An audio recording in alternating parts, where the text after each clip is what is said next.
entusiasmo. Sempre eu vejo, às vezes, o Dodô brincar comigo, pastor. E aí, está entusiasmado? 100%? Mas o que é esse entusiasmo? E é isso que eu quero falar com vocês, porque a palavra entusiasmo não tem na Bíblia. As versões mais novas colocam a palavra entusiasmo, mas a palavra mesmo entusiasmo não tem. A ideia é que essa palavra, ela era usada, ela dizia uma manifestação divina de dentro da pessoa. En é dentro de, no grego. Tu era do grego theos, Deus, era como que Deus de dentro de alguém.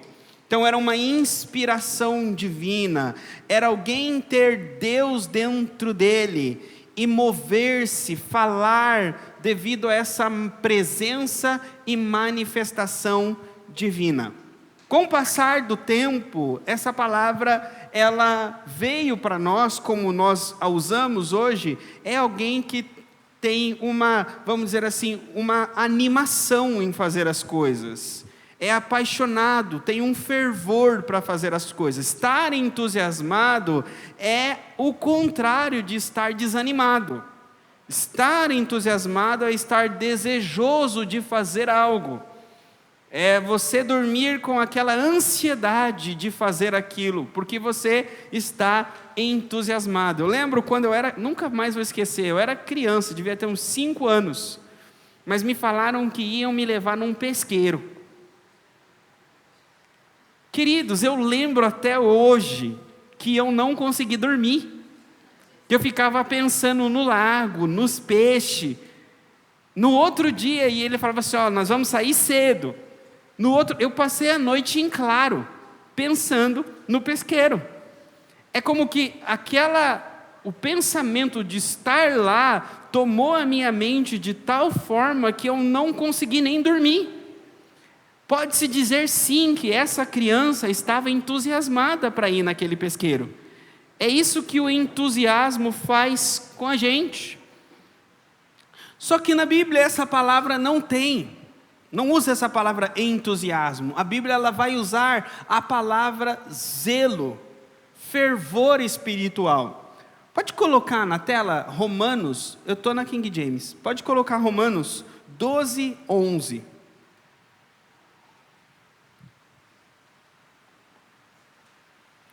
Diz assim: não sejais negligentes nas atividades, ferventes no espírito, servindo ao Senhor. Algumas versões diz no zelo e diz no espírito fervente. Então essa palavra, estar fervente no espírito, é o linguajar bíblico para alguém entusiasmado.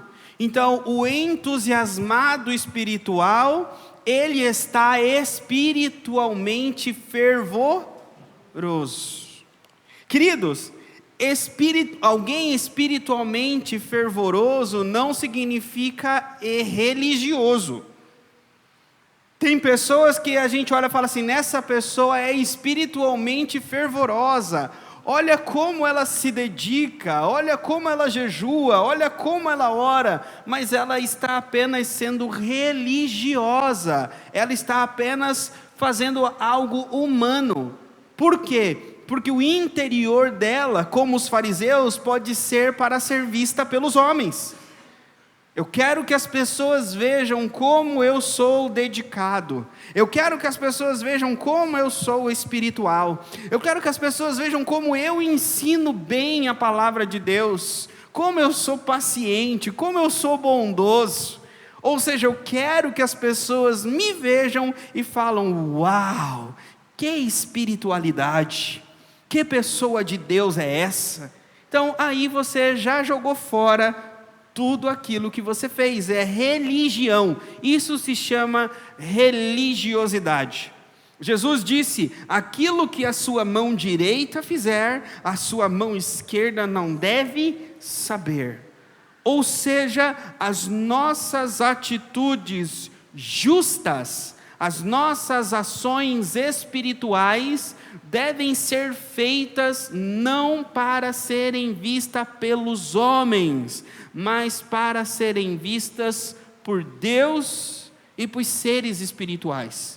Que os anjos e demônios vejam as minhas boas obras, mas eu não faço para que os homens vejam. Então é possível alguém ser religioso e não ser espiritualmente fervoroso. Porque o espiritualmente fervoroso é alguém que ferve, que está em ebulição pelas coisas de Deus. É alguém que tem sede de Deus. É alguém que quer encontrar Deus, quer encontrar Jesus, que se preocupa com as coisas de Deus. Tô nem aí se as pessoas vão dizer se eu sou fanático. Tô nem aí se as pessoas vão dizer que agora eu sou beato, beata. Tô nem aí o que as pessoas vão pensar de mim. Eu quero é Deus. E Ele me quer. Então não vou me importar o que as pessoas pensam. Eu não vou fazer para que elas vejam. Mas haverá momentos em que nós precisaremos dizer não para algumas coisas e dizer sim para Deus. Sim ou não?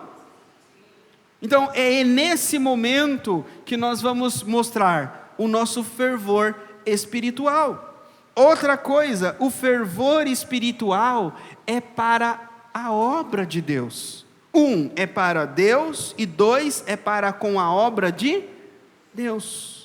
A obra de Deus engloba os filhos de Deus. Vocês sabiam, irmãos, que não existe obra de Deus sem pessoas?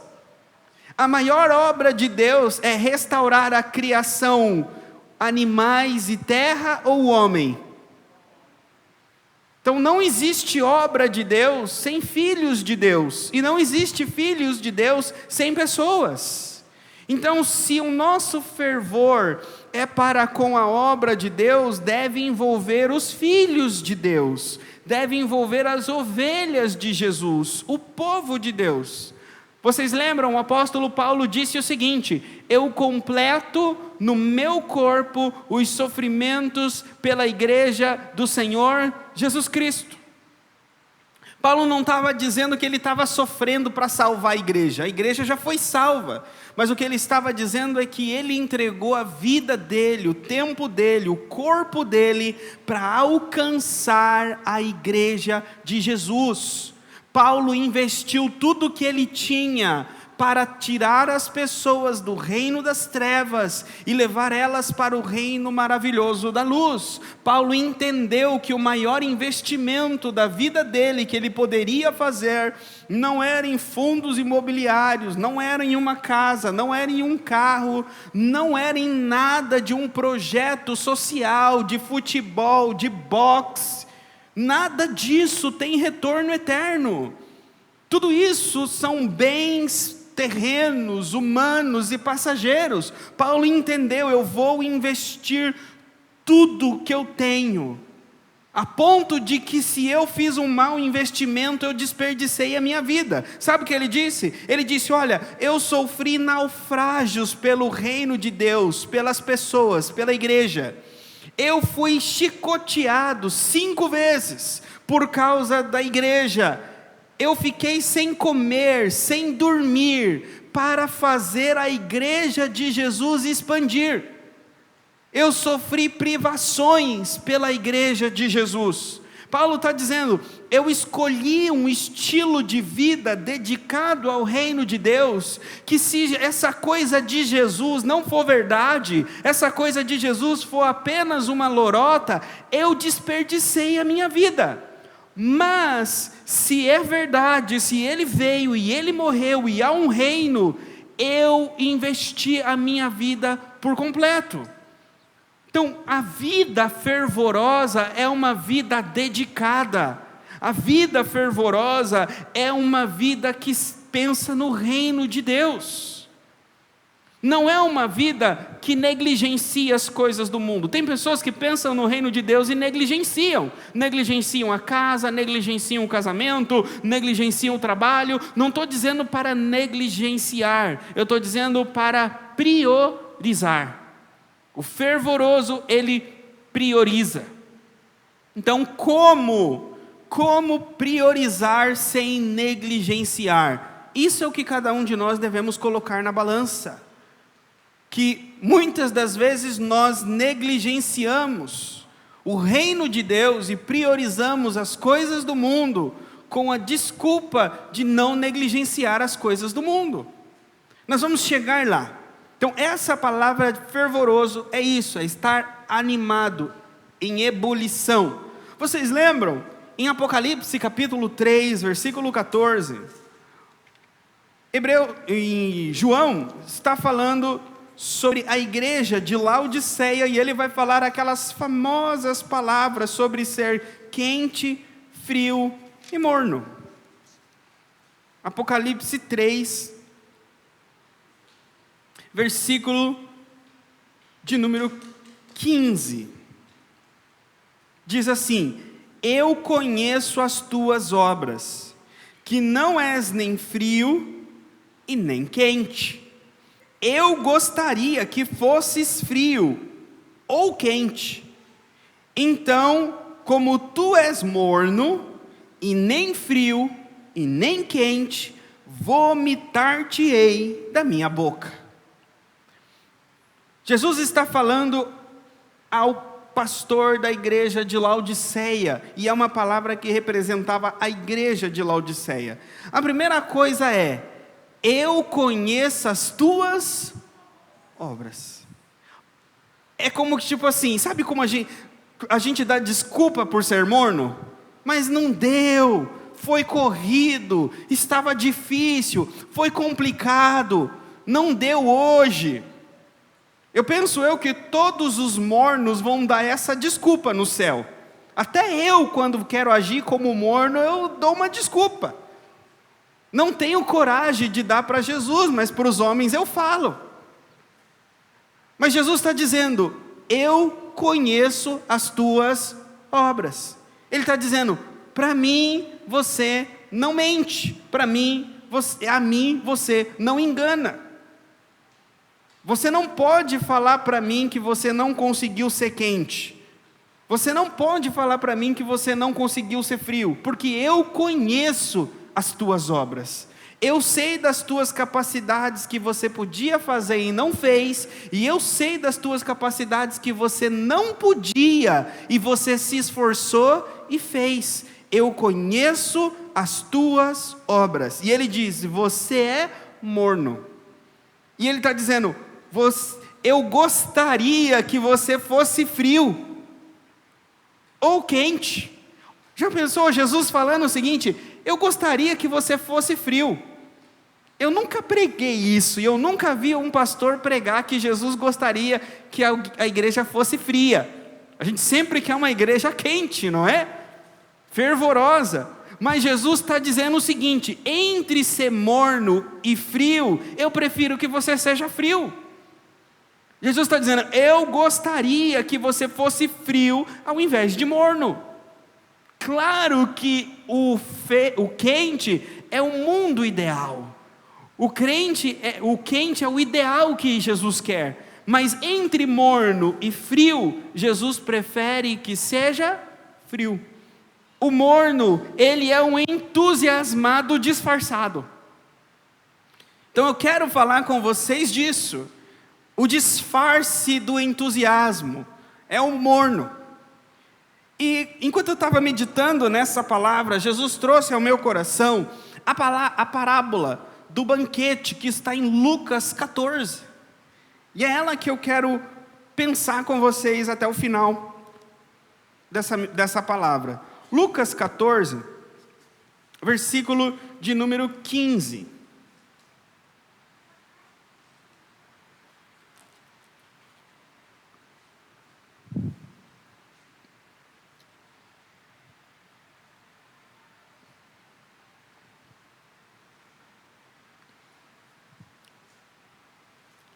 Lucas 14, 15 diz: e ao ouvir estas coisas, um dos que estavam assentados com ele à mesa disse-lhe: abençoado é o que comer pão no reino de Deus.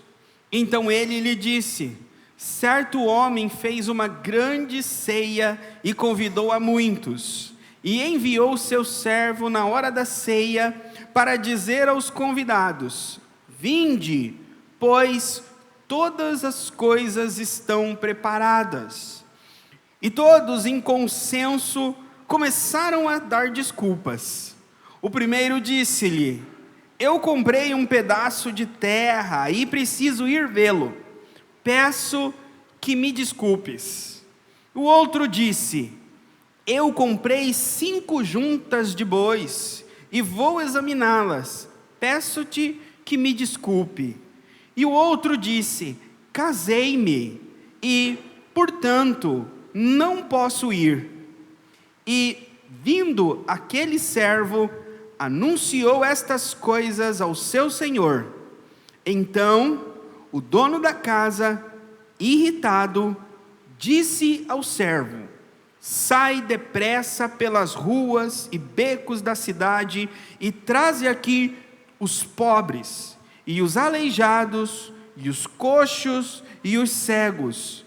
E disse o servo: Senhor, está feito como tu ordenaste, e ainda há lugar.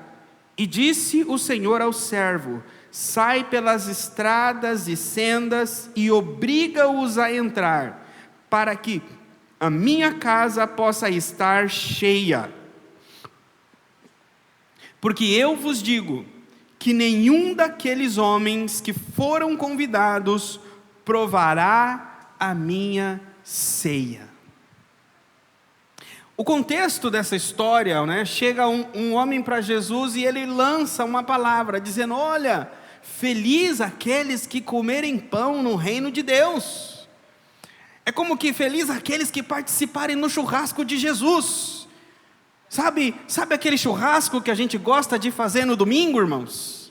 Então Jesus está preparando um churrasco também num domingo. Só que quando Jesus convidar e começar o churrasco de Jesus, vai ser um eterno domingo e um eterno churrasco. Essa é a promessa bíblica. E aí esse homem captou essa promessa. E ele disse: abençoado aqueles que participarem dessa ceia, abençoado aqueles que sentarem essa mesa. E aí Jesus começa a dar um contexto daqueles que participam dessa mesa, participam dessa ceia. E Jesus diz o seguinte: olha, certo homem preparou um banquete e ele convidou muitos. Muitos significa muita gente, sim ou não? Ou seja, trazendo, agora eu quero que vocês vão fazendo paralelo comigo. Jesus utilizou essa parábola para dizer: esse homem que convidou muitos representa Deus. E Deus tem preparado um banquete no reino dos céus. E Deus convida também muitos. Então a primeira coisa que a Bíblia ensina é que esse banquete celestial não é para pouca gente. É para muita gente. A gente tem dificuldade em organizar alimentação para pouca gente, mas o céu vai organizar para muita gente, né? E olha só, irmãos, Deus vai fazer assim, porque João vai dizer lá em Apocalipse, ele diz assim: olha, eu olhei e vi uma grande multidão de várias línguas, povos e nações, e todos eles vieram da grande tribulação e tinham as suas vestes brancas. Ele disse: eu vi grande multidão. Então ele viu os convidados do banquete. E Jesus está dizendo que esse homem mandou um convite, convidou antecipadamente. Ou seja, Deus não manda convite em cima da hora. Deus é organizado, queridos. Deus é organizado, ou seja, Ele avisa antecipadamente. E todos aqueles que receberam o convite antecipadamente, disseram que iam. Então imagine o seguinte: Quando Jesus nos encontra, quando Jesus nos tira da prostituição, quando Jesus nos tira da bebida, quando Jesus nos tira das drogas, dos vícios, do pecado, da doença, Jesus nos tira da vida que era um brejo, podemos dizer assim, sim ou não? Ele nos tira de lá, e Ele fala o seguinte: olha, me sirva, um dia eu vou precisar de você, sim ou não? E aí, qual que é o coração, as palavras daquele que estava no brejo, e foi acabado de retirar: por você eu faço tudo. Ele diz: vá fazer as suas coisas e um dia eu volto te chamar. É mais ou menos isso aqui. Então Jesus nos tira, nos coloca na igreja, e nós estamos servindo a Jesus, mas chega uma hora que Ele chama cada um de nós. Não, pastor, isso aí não, Ele chama o senhor é missionário, o senhor é pastor. O que Ele vai me chamar, pastor? Eu sou vendedor. O que Ele vai me chamar? Eu só limpo casa. O que Jesus quer comigo? Ele chama todos aqueles que Ele tirou do brejo. Ele tirou você do brejo? Então, se Ele te tirou do brejo, Ele vai te chamar. Então, Ele tira do brejo e Ele fala o seguinte: eu vou te chamar, eu tenho um convite para você. Eu não vou te chamar para você ser meu burro de carga. Eu não vou te chamar para te explorar. Eu vou te chamar para o meu banquete. Eu vou te chamar para ser parte da minha família. Eu vou te chamar para trabalhar na minha casa.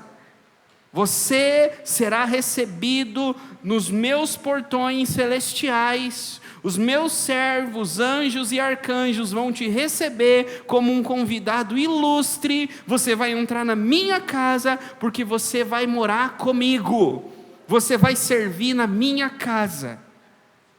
E você diz: eis-me aqui, Senhor. Quando o Senhor me chamar, eu vou. Eu quero morar nos teus portões celestiais. Eu quero morar na cidade santa. Sim ou não? Quem quer morar na cidade santa? Aquela que desce do céu, ataviada, a noiva do Senhor Jesus Cristo. Todos nós queremos. Então, chegou o dia em que o convite, a festa estava pronta, tudo estava pronto, e diz que eles se juntaram para dizer não. Olha que interessante. Olha só o versículo 18. E todos em consenso começaram a dar desculpas. O que mais me pegou nesse texto, irmãos, foi essa abençoada dessa palavra consenso. É como que um não tem coragem de dar desculpas para Jesus, mas se junta com o segundo e com o terceiro e vira corajoso.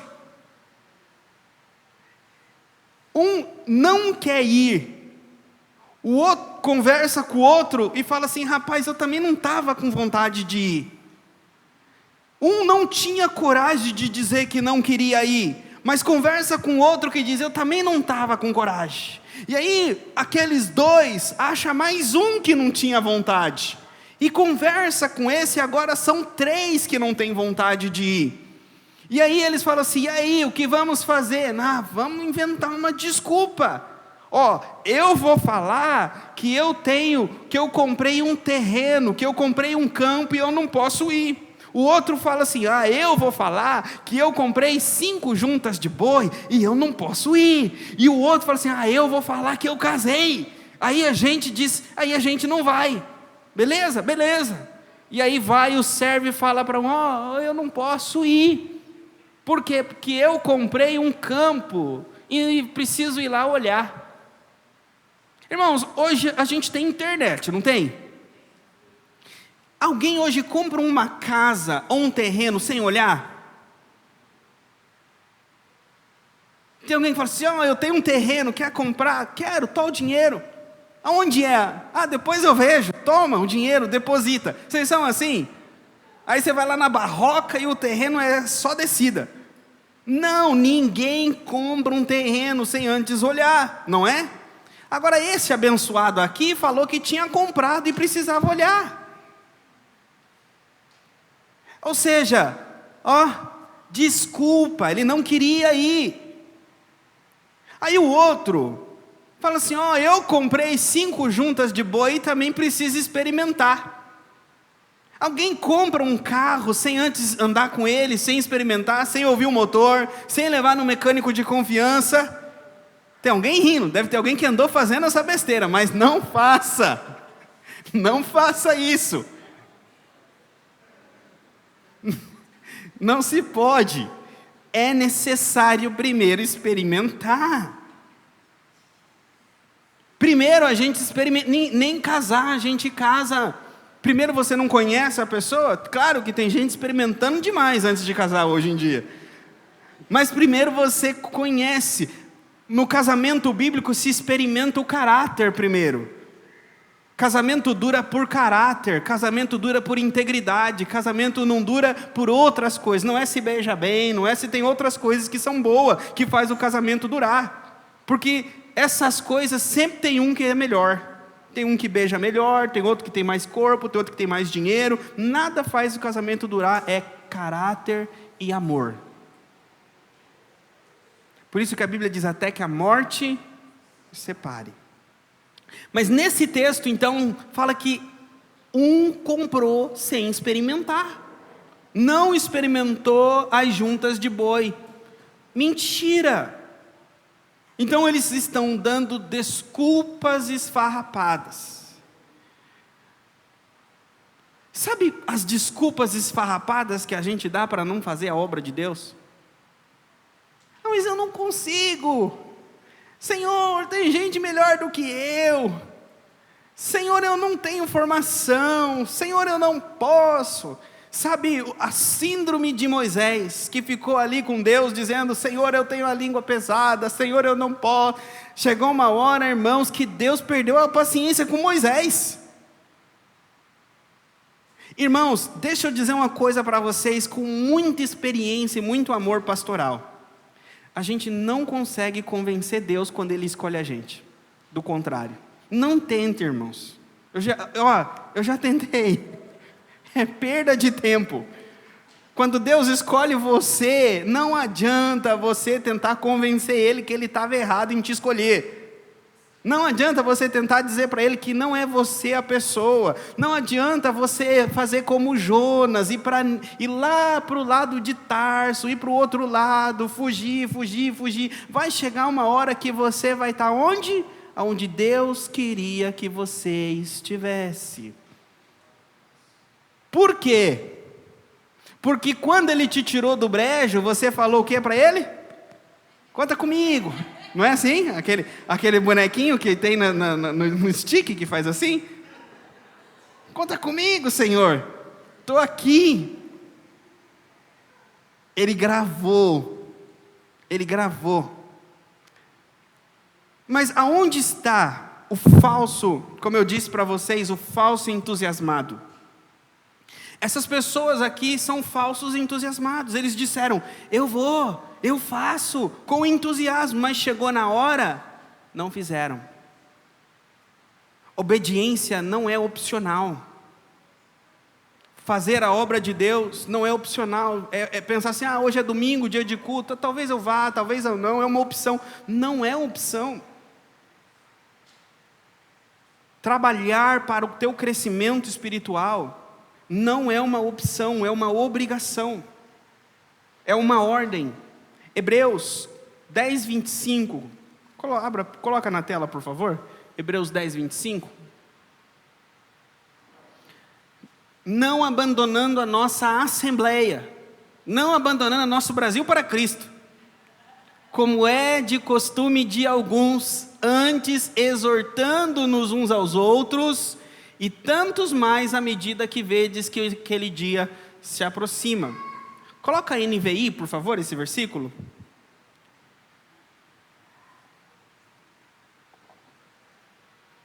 E não deixemos de nos reunir como igreja.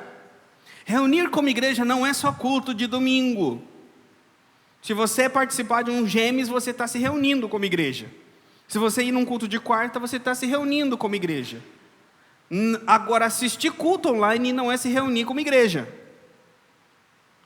Se reunir como igreja é se reunir com a igreja. Orar sozinho não é se reunir como igreja. Hoje as pessoas falam assim: pastor, não estou aparecendo lá na igreja, mas estou bem, pastor. Estou orando todo dia, estou fazendo meu jejum, estou fazendo meu devocional. Mas aqui o texto está dizendo: não deixemos de nos reunir como igreja, segundo o costume de alguns. Essa parte me dá alívio. Se já era costume da igreja na época de Jesus, então tudo bem que não é as minhas ovelhas só. Já era as de Paulo, que já tinha esse costume. Então não é só as minhas. Mas procuremos nos encorajar uns aos outros. Nos reunir para nos encorajar uns aos outros. E onde esse texto enfatiza, e eu termino com vocês. Os falsos entusiasmados são aqueles que dizem que vão e não vão. São aqueles que dizem que serão parte da igreja, mas não são. Agora, aonde isso entra no falso entusiasmo? Lembra que eu falei para vocês? Jesus disse: se for para você ser morno, eu gostaria que você fosse frio. Eu gostaria que você não fosse do que você dissesse para mim que você ia e você não vai. Eu gostaria que você não fizesse do que você tivesse dito para mim que você faria e você não fez. Então não sejamos falsos entusiasmados, que diz para o Senhor que faz, que diz para o Senhor que vai, mas chega na hora e não vai e não faz. É melhor ser fervorosos, quentes. Ele sabe, queridos, dos seus limites. Ele não vai colocar sobre vocês uma carga que vocês não podem carregar. Ele sabe o limite de cada um de vocês. Ele disse: vinde a mim, vocês que estão cansados e sobrecarregados, e tomai sobre vocês o meu jugo, porque o meu fardo é leve, o meu jugo é leve. Eu sou manso e humilde de coração. Então, coloquemos no Senhor. Ele sabe das nossas necessidades, Ele cuida de nós, e Ele vai nos dar a direção. Amém? Vamos nos colocar em pé?